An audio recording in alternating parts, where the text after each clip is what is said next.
My day typically starts somewhere between 4 a.m. and 5 a.m. I normally get up, kind of get myself together, and I begin with prayer and devotion with God. And I do it early because I never know what the day is really going to look like and what the day may hold. So I want to make sure that I always start my day off with God and in prayer to ensure that my day goes well.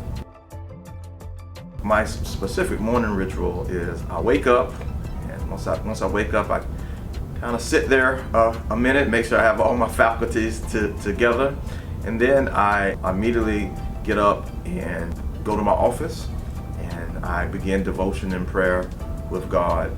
And once I finish that, I'll look at my agenda for today, see what I have to tackle, what meetings I may have. And then I go exercise, and I typically go for a walk. Sometimes I get on the treadmill or the elliptical, and then once I do that, come back, take a shower, eat breakfast, and then I begin my workday.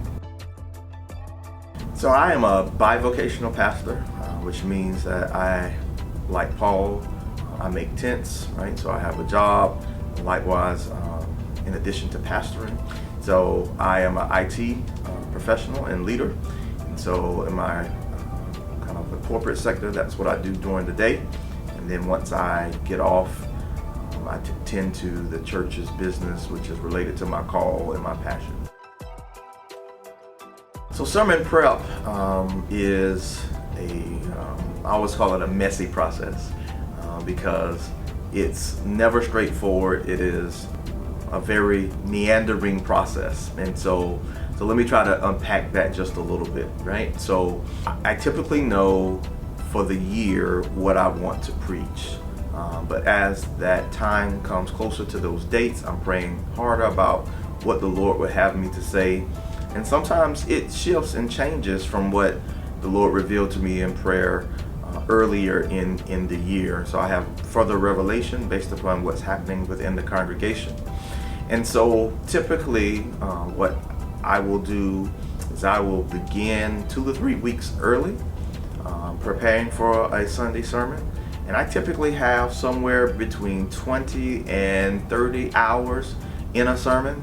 That includes reading the text. It includes doing a word study of the text, looking at the background of the text, and then just beginning to write down my observations and coming up with the central theme of the text and thinking about how does that relate to the lives of those that God has entrusted into my care. So it's a long process to do the proper exegesis and to write the sermon, but it's also a very rewarding process as well. Yeah, so if I'm transparent, I don't relax and unwind very well. Self-care is a goal of mine that I'm working on. So when I do have an opportunity or I make an opportunity to relax, I typically like to just be with my family, spend some time with them, and sometimes if they're not available, if they're busy, I'll read a book. I'm an avid reader, and so I love to read. That also helps me to unwind. Great question. One of the things that I'm challenged with is sort of self-care and balancing, all the different parts of my life. So what I try to do is what I call integration, where I try to integrate my family into the ministry that God has given me.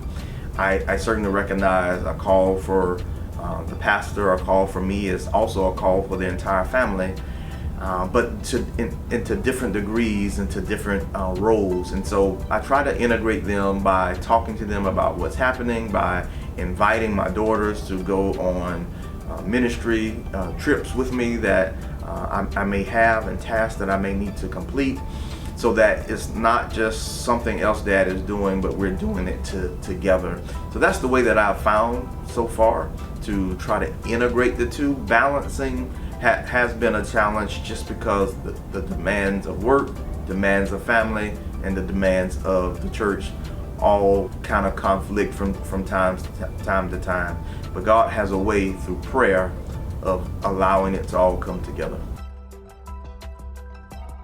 So counseling and support for church members, it just varies. It depends upon the needs of the congregation. I have 2 days a week that are set aside for pastoral care sessions. But if I don't have any availability and a church member's in a crisis, I will find ways to make time so that I can see them and support them through whatever it is that they might be going through. I do. We have a meeting with my board, who consists of the deacons of the church. So that meeting is once a month. And then I likewise have a meeting with my senior leaders, which is several key leaders that lead various ministries that span the scope of the church. I meet with them on a monthly basis as well for planning and for operational follow-up. Yeah, so worship service on Sunday morning, it comes together with a team full of people, right? So we have our production team, we have our music ministry, we have our worship and arts team, the deacons, the ushers. So all of the teams know their roles, they know what they're supposed to do. We have schedules outlined for who is on task to complete a certain item on that Sunday. And typically what I do is heading into that Sunday, so late in that week, I just do a quick check with those leaders over those ministries to make sure everything is in place and that we're ready to go for Sunday morning. I can tell you that Sunday morning, it comes together and sometimes it's a challenge, but God always has a way of making it work out, and most of the time the congregation doesn't even know that there were hiccups, like maybe the musician got sick at the last moment, maybe there was a piece of equipment in production that stopped working. All those things that the team works through, and God finds a way to bring it together. Yeah, so one thing I do know is that you have to be a continuous learner, and I have adopted that as a part of my corporate career, and so I've likewise adopted that as a part of my ministry. And so I'm an avid reader. I spend a lot of time reading different books, different magazines, articles online. I subscribe to certain journals that have latest statistics about maybe what's happening in the church. And then I also likewise have colleagues in the ministry that I have relationship with, and we fellowship and have discussion. So I think between all of those various mediums allows me to really stay engaged and abreast of what's changing, what's happening, new philosophies, progressive theologies that people may have discerned or understand that's happening in the world of ministry, and different strategies that churches may be implementing that we perhaps need to pray about and consider.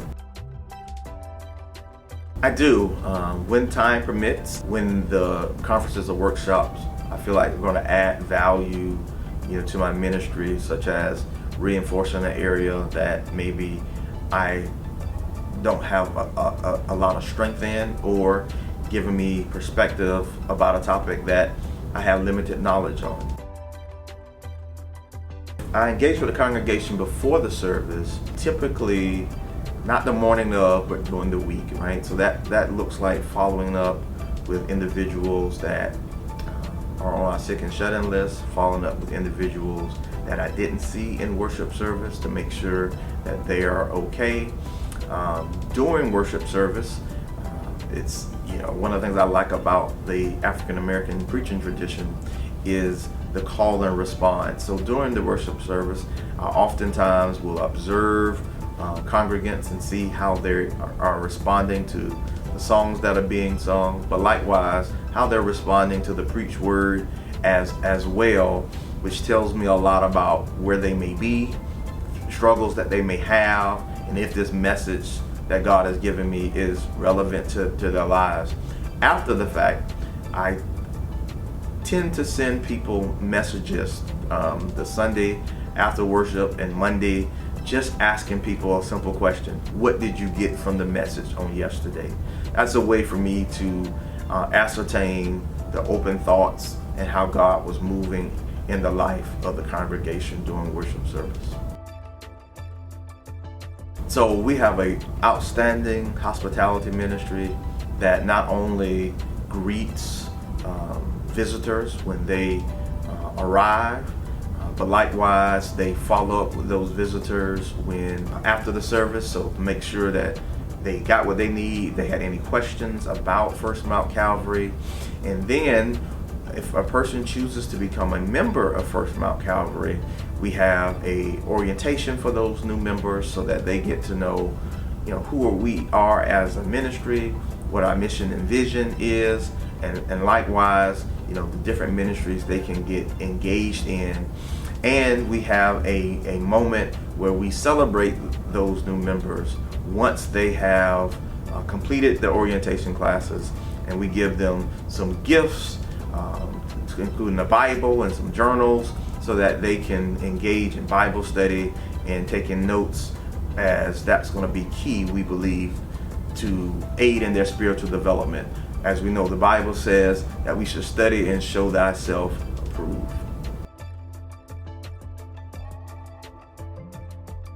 Yeah, so today we don't really have a formal process in place, but we do several things to receive feedback. Some members feel quite bold and have enough courage that they will share with you their thoughts and things that may be challenging, and we certainly welcome that.